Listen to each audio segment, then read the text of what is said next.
Masters পাশ করা একটা ছেলে মাত্র 15,000 টাকা বেতনের চাকরি করেন। সকাল 8টায় অফিসে আসেন, সন্ধ্যা 6টায় বের হন। বিভিন্ন গ্রুপে চাকরির পোস্টগুলো নিয়মিতই দেখা হয়। 8 ঘন্টা ডিউটি, 16,000 টাকা বেতন, তাও আবার রঙিন ব্যয়বহুল ইট পাথরের কোনো শহরে।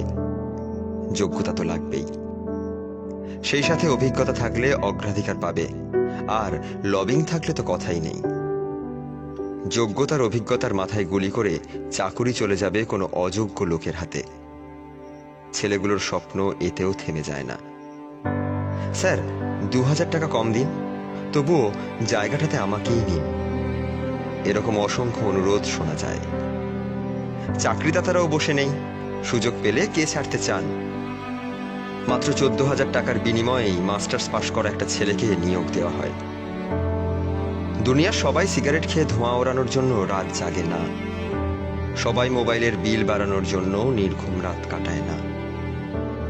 কেউ ওভারটাইম করতে টানা 16 ঘন্টা ডিউটি করে, অতিরিক্ত টাকাটা ক্যান্সার আক্রান্ত মায়ের চিকিৎসার জন্য ব্যয় করে।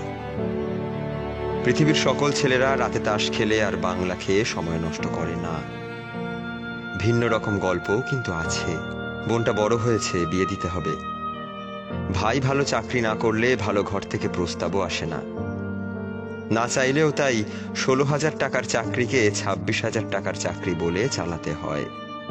ছোট ভাইটা পড়ে বিশ্ববিদ্যালয়ে, তার একটা খরচ আছে না।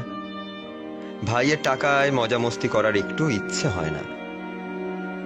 দিন শেষে 16,000 টাকা থেকে হাতে থাকে হয়তো 1,000-2,000 বা তার থেকেও কম।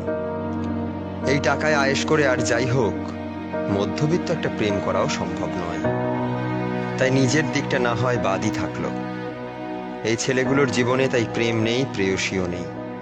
তবে হাহাকার আছে, প্রেম আর প্রেয়সী দুটোর জন্যই। আরেকটা জিনিস রয়েছে, সেটা হলো স্বপ্ন। সাধারণ জ্ঞান পড়ে বিসিএস এ সুযোগ পাওয়ার স্বপ্ন। দিন রাত বীজগণিত ও পাটিগণিত মিলিয়ে লিখিত পরীক্ষায় পাশ করার স্বপ্ন। ভাই, 25,000 টাকা বেতন পেলেই খুশি আমি। 1 টাকাও বেশি লাগবে না, বিশ্বাস করুন ভাই, 1 টাকা বেশি লাগবে না। পরিবার নিয়ে ভালোভাবে চলতে পারলেই খুশি।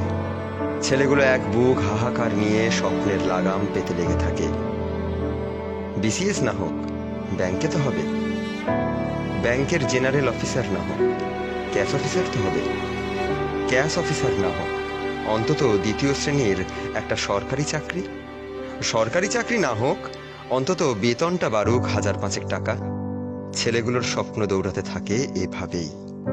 সার্টিফিকেটের সিজেপির সাথে পাল্লা দিয়ে দৌড়ানোর গল্প, প্রিয়াকে না পাওয়ার হাহাকারের সাথে পাল্লা দিয়ে এগিয়ে যাওয়ার গল্প। একটু ভালো থাকার জন্য, সবাইকে নিয়ে ভালোভাবে চলার জন্য। গল্পটা অনুপ্রেরণার নয়, গল্পটা ভালো থাকার এবং ভালো রাখার।